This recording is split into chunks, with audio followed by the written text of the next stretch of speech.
section 4.5, optimization problems. Because we need the tools in section 4.1 to solve the problems in this section.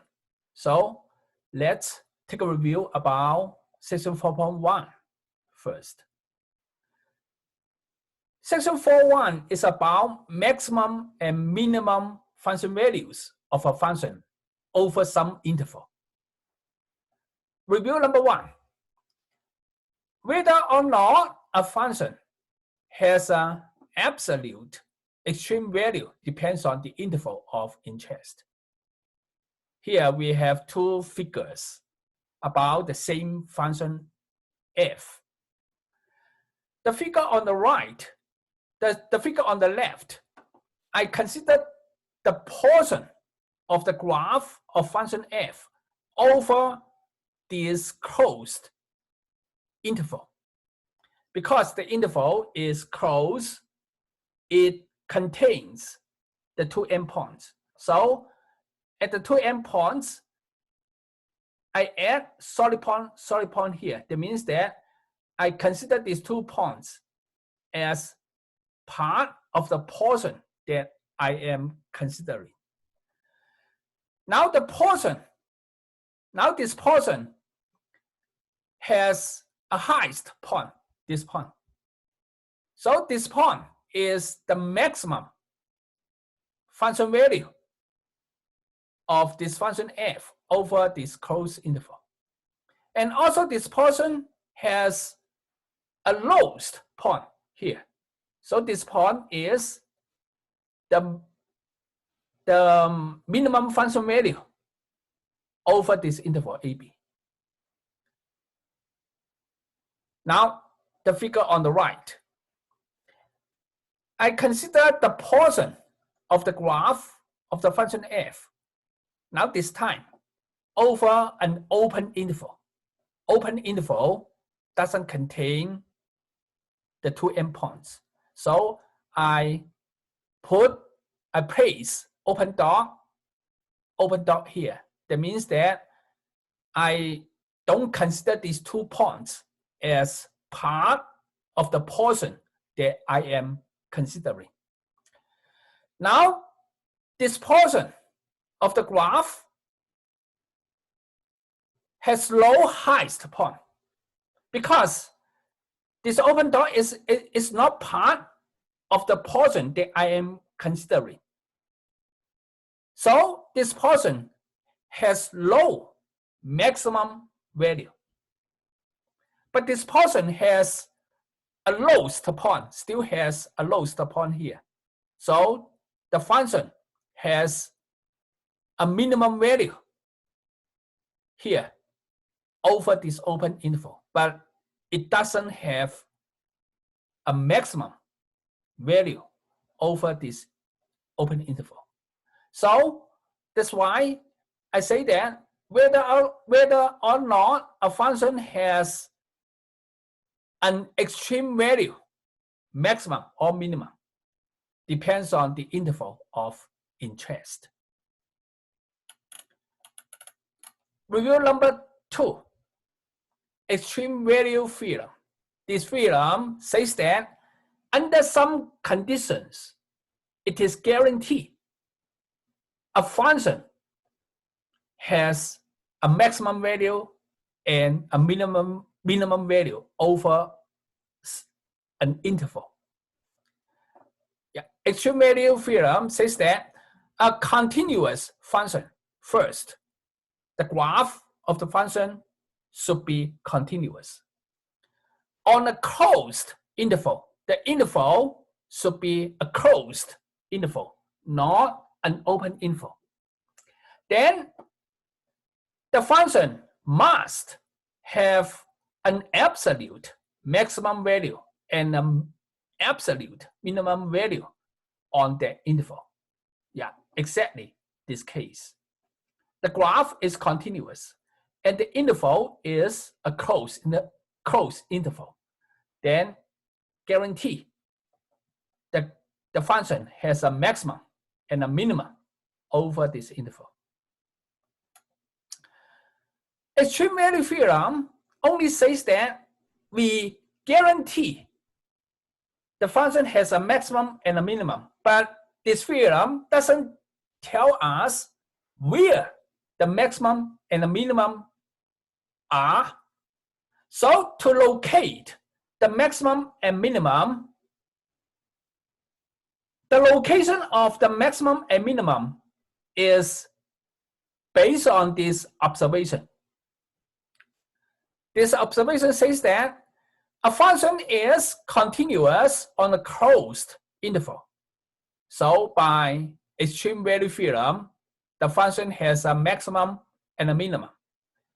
Then maximum and minimum can only appear at the following points. Only at the following points.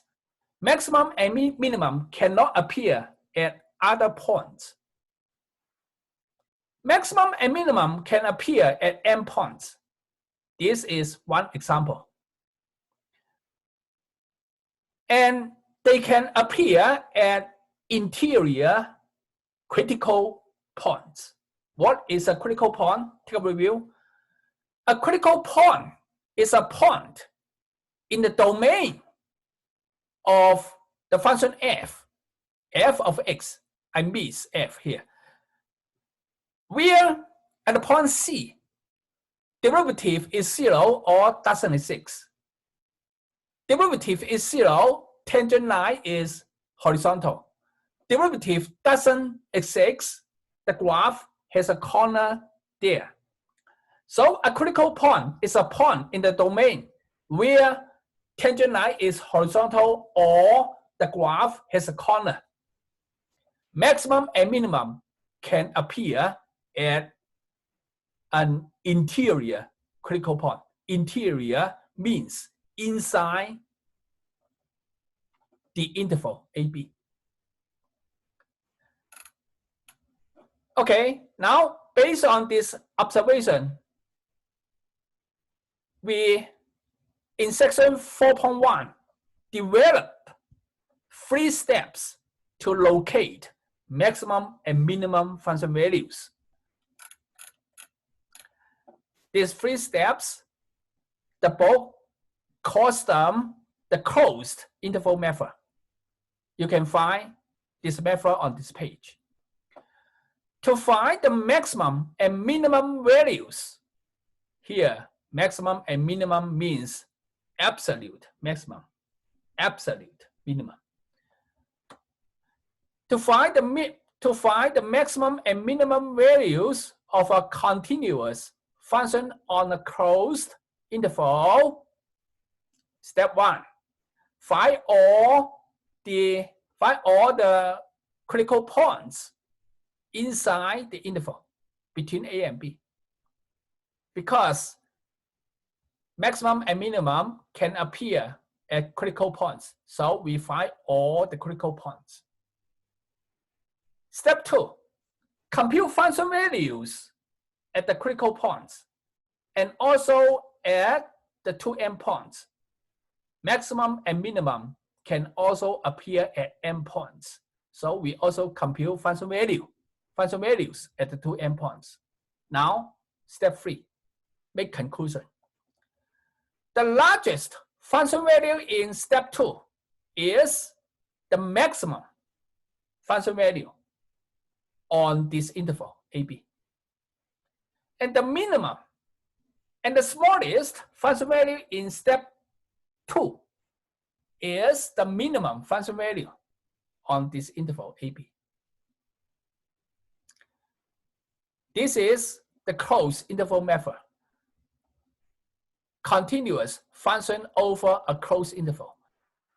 Okay, now when the interval is an open interval, say this case, okay. When the interval is an open interval, low guarantee, the function has a maximum function value or a minimum function value.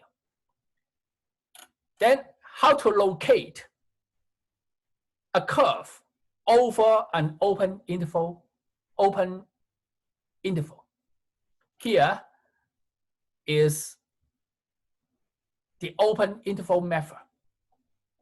This method says that this open interval method is from me, not from the book. So you cannot find this method in the book. You cannot find this method in section 4.1. To find the maximum and minimum values of a continuous function on an open interval.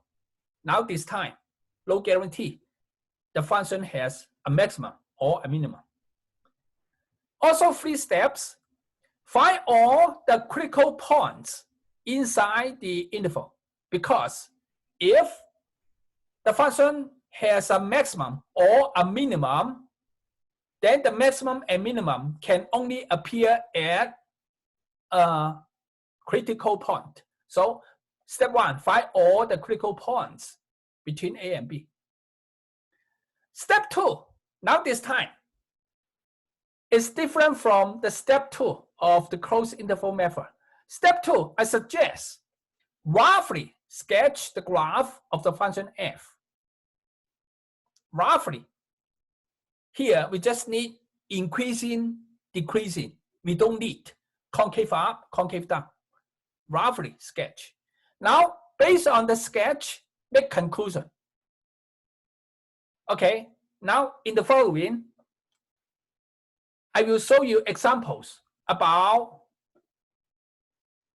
these 2 methods to solve optimization problems.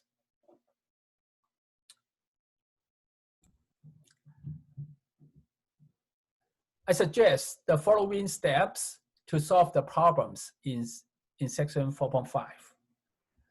Step 1, draw a diagram. Step 2, assign variables.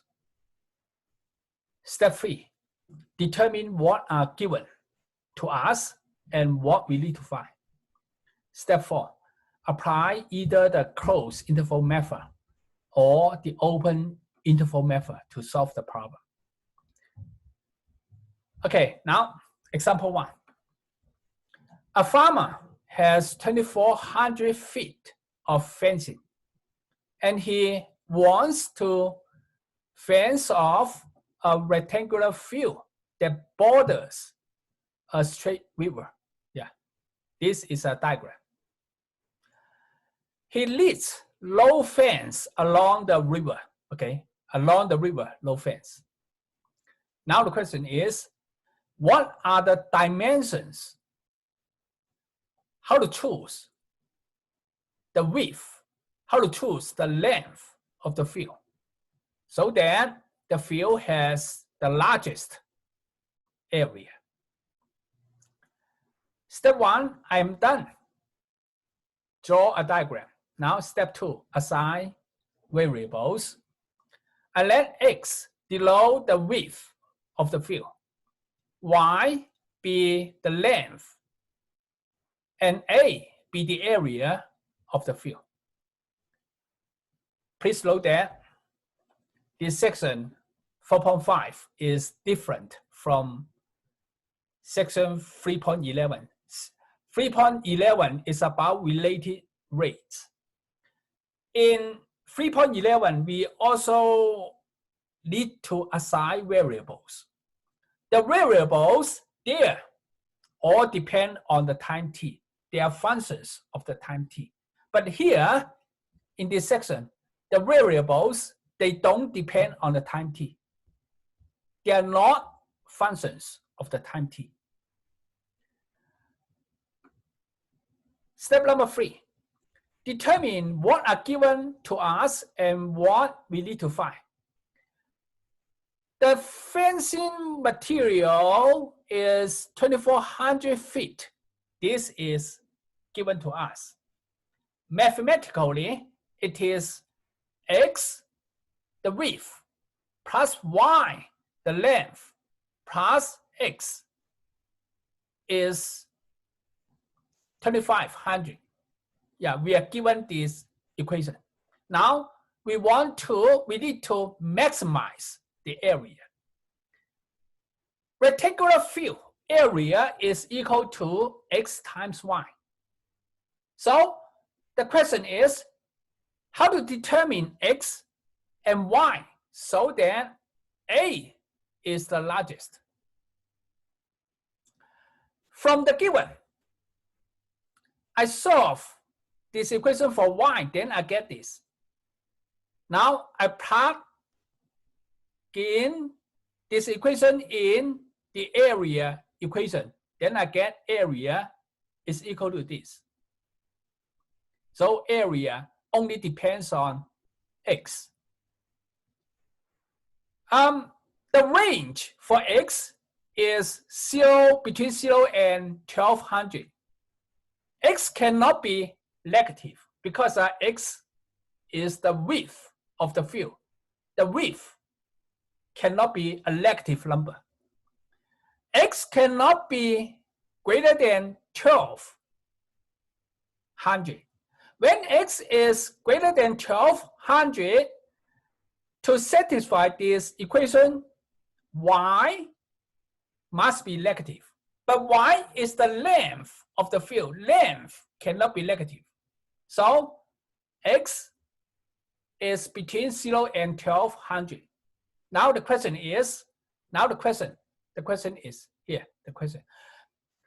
Between 0 and 1200, you need to determine a value for x so that A is the largest. Here, for better understand the problem, here I plot the graph of this function. A depends on x of this function here. The graph is a parabola because the leading coefficient, the coefficient of the highest degree term is negative. So parabola, so the graph is a parabola open downward. Yeah. So this is the whole graph of A, whole graph of A. But we don't consider the whole graph of A. We only consider between 0 and 1200. Yeah. We only consider this portion. Now the question is, we need to determine the highest point. The highest point is here. Then what is the corresponding x? We need to determine x. Okay. Here are some cases. When x, you can choose x, say, to be 2200 to keep this equation. Then y is 100. Yeah, in this case, the area of the field is 2200 times 100 is this number. You can choose 1000 for x. To keep this equation, then y has to be 700. 700 times 1000 is this area. Or you can choose 400 for x, then y must be 1000. So area is this. So for different choice of x, areas are different. Now the question is how to choose an x so that area is the largest. That is the question. Because we need to determine the highest point of the graph of the function A over this closed interval. So we apply the closed interval to solve the problem. Closed interval. Yeah. Closed interval has 3 steps. Step 1, find critical points inside the interval. Yeah, between open interval, inside, between 0 and 1200. To find critical points, take derivative on the function. take derivative. Then set derivative to 0 and solve this equation. So we get one critical point. Yeah, between 0 and 1200. This is the critical point. Now, step 2 of the closed interval method is compute function value at the critical point. Yeah, function value. Plug in 600 in x here to get function value. And also compute function value at the two endpoints of the interval. Yeah. Left endpoint is 0. Plug in 0 in x here, then we get area is 0. Makes sense. When x is 0, the field has low width, so its area is 0. And the right endpoint, plug in the right endpoint in x here to get function value at 1200. 1200. Then the area is 0. Now, make conclusion. The largest function value is this. Yeah. So this is the maximum function value over this interval. So the answer to the question, the answer to this question is how to make the area the largest. You should choose x to be 600. The width of the field should be 600. Then the length of the field, yeah, plug in 600 here to get the length, to get y. The length of the field is 1200. So when the field is 600 by 1200, its area is the largest. This example, we apply the closed interval method to answer the question because the interval is closed interval. Now, in the following two examples, we need to apply open interval method to answer questions.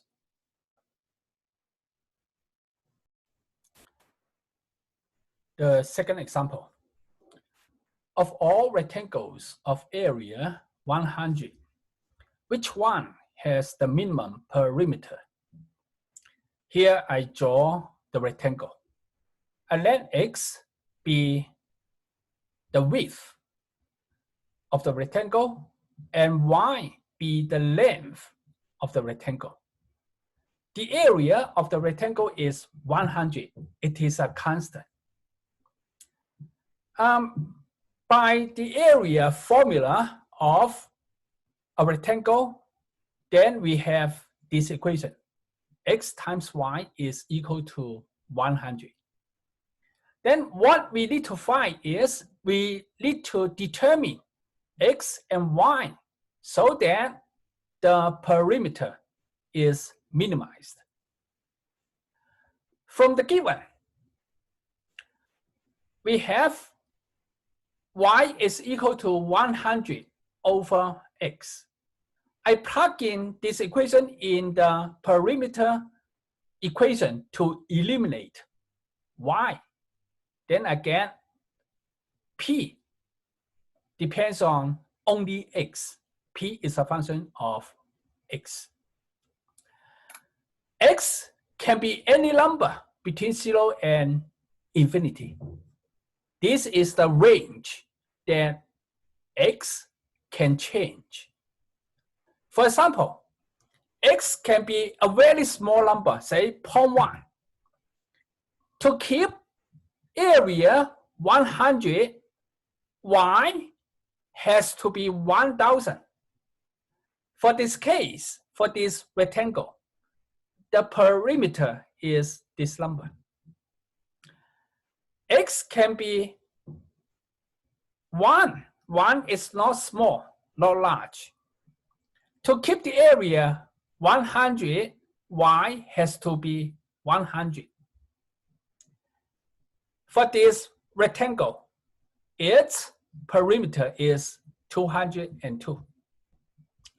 X can be a very large number, say for example 10 to the 4th.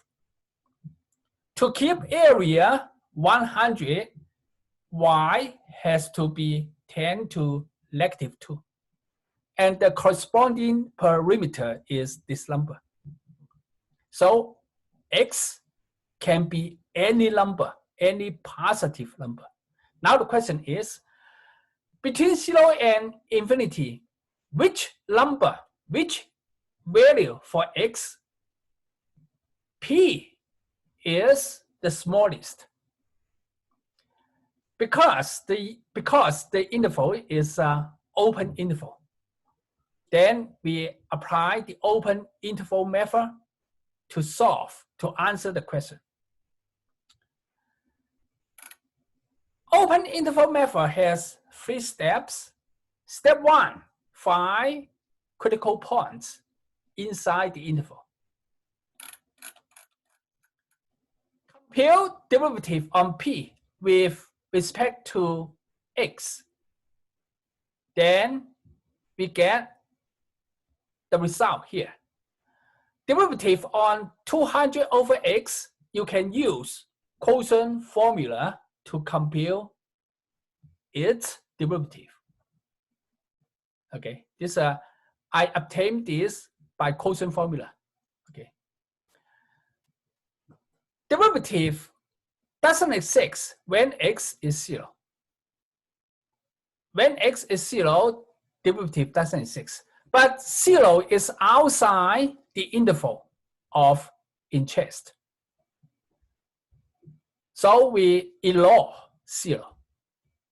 Now, second, to find critical points where derivative is 0, set derivative to 0 and solve this equation. Then we get X is positive 10 and negative 10. Again, negative 10 is outside the interval of interest. So we reject negative 10. So inside this interval, only one critical point. It is 10. Second step of the open interval method.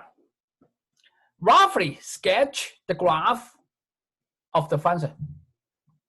Okay. Between 0 and the critical point 10, arbitrarily pick a point, and then evaluate derivative at the point. Then you will see that derivative is negative. Therefore, between 0 and 10, derivative is negative. The graph of P is decreasing by decreasing test, right? Derivative negative, graph is decreasing. Between the critical point 10 and infinity, arbitrarily pick a point, and then evaluate derivative at the point. Then you will see that derivative positive. So the graph of P over this interval is increasing. So therefore, we see that at 10, P has a global minimum. The global minimum value of P is P. Where is P? P is here. Plug in 10 in X, then we get the function value of P at 10 is 40. So 40 is a global minimum value. Now make conclusion. When X is 10, when X is 10, then the corresponding Y is X is 10. 10 times Y is 100. So Y is 10. So when X is 10, Y is 10. The rectangle, actually, that is a is a square. The rectangle, the perimeter is smallest. How small? Perimeter is 40.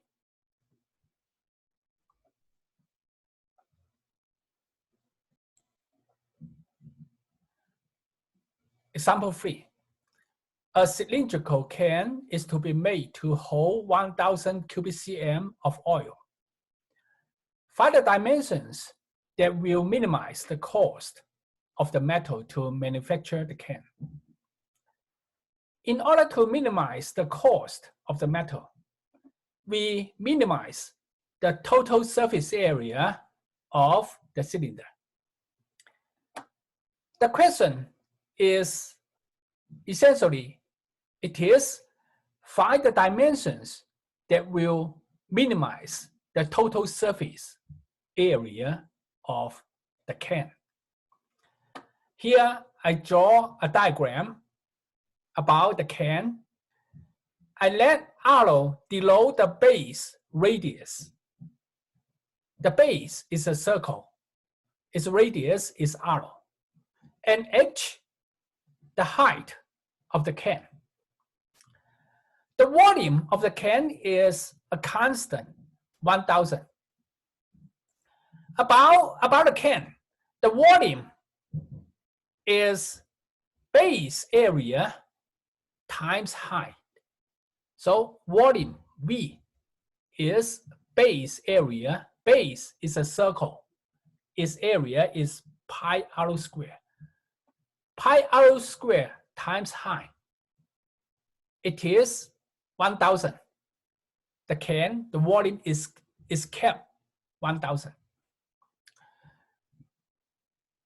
What we need to find is minimize the total surface area. I let A below the total surface area.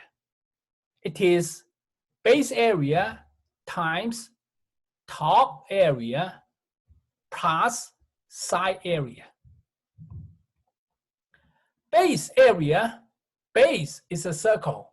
Area is pi r square. Top is a circle. Area also pi r square.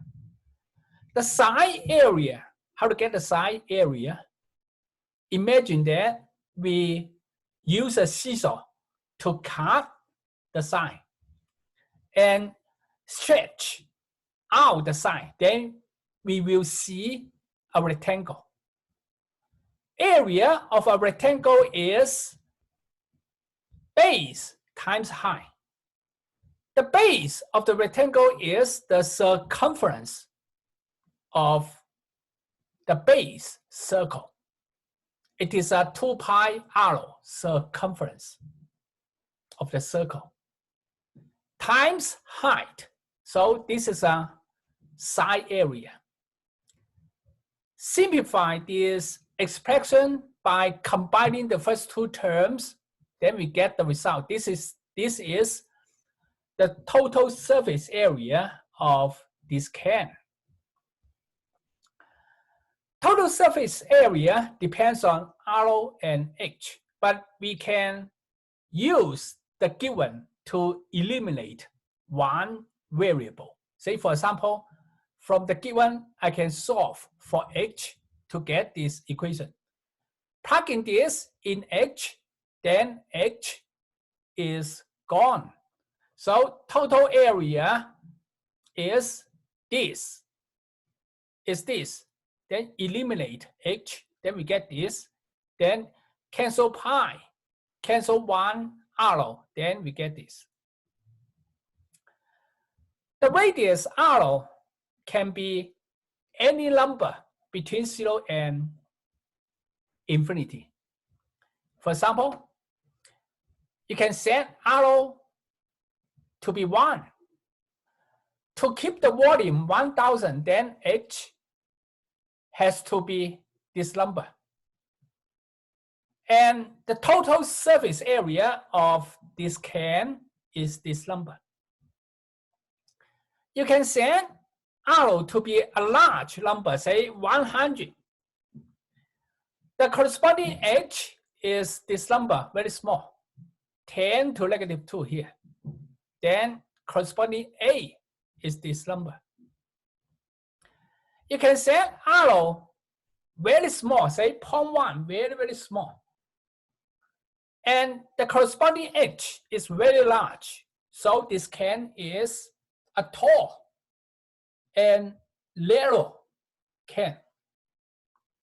The corresponding total surface area is this number. So arrow can be any positive number.